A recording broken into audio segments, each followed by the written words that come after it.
So hello guys, welcome to my channel Bengali বাবু। তোমরা সবাই কেমন আছো? আশা করি ভালো আছো। তো আজকে হচ্ছে ময়নাগড়ে এই কালী মন্দিরের প্রতিষ্ঠাতা দিবস। তো এই প্রতিষ্ঠা দিবসে এখানে খিচুড়ি খাওয়ানো হচ্ছে, প্রত্যেক বছরই খাওয়ানো হয়। তো এই বছর আমার ফার্স্ট টাইম। তো খিচুড়ি এখানে লাইন দিয়ে খিচুড়ি খেতে হয়। আর দেখো লাইন দেওয়ার জন্য কত লোক এসছে। আর মোটামুটি 700-800 লোক তো হবেই যা লাইন আছে। আর এখানে আমরা সবাই দাঁড়িয়ে আছি এখানে সব খিচুড়ি খাওয়ার জন্য। আর লাইনটা অনেকটাই ছিল, তো আমাদের সেভাবে দাঁড়াতে হয়নি, আমাদের মামুনি আগে থেকে লাইন দিয়ে রেখেছিল। তো এখানে আমরা এখন আগে আগে চলে এসেছি, কিন্তু মাঝপথে দেখছি কি এখানে আমরা ঢুকতে যাবো তখনই ব্যারিকেড দিয়ে দিয়েছে। তো আমরা এখনো দাঁড়িয়ে আছি। তো এই যে এখানে খাওয়া দাওয়া পর্ব শুরু হচ্ছে, আর অনেকজন এসছে।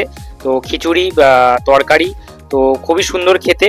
তো এই এখন আমরা বসে বসে পড়েছি আমাদের পুরো গ্রুপটা। তো এখানে এখন আমাদের এই যে মামুনি হাত দেখাচ্ছে, সোহাগ হাত দেখাচ্ছে। তো এইখানে এই পুরো গ্রুপ বসে পড়েছি, আর বাজে এখন 9টা। আর এই যে পাতের মধ্যে খিচুড়ি চলে এসছে, খিচুড়ি লাবড়ার তরকারি, আর প্রচন্ড গরম। তো মোটামুটি তাড়াতাড়ি করে খেতে হচ্ছে, আর 3 মিনিটের মধ্যে খাওয়া শেষ করে দিই। তো চলো দেখা যাবে নেক্সট।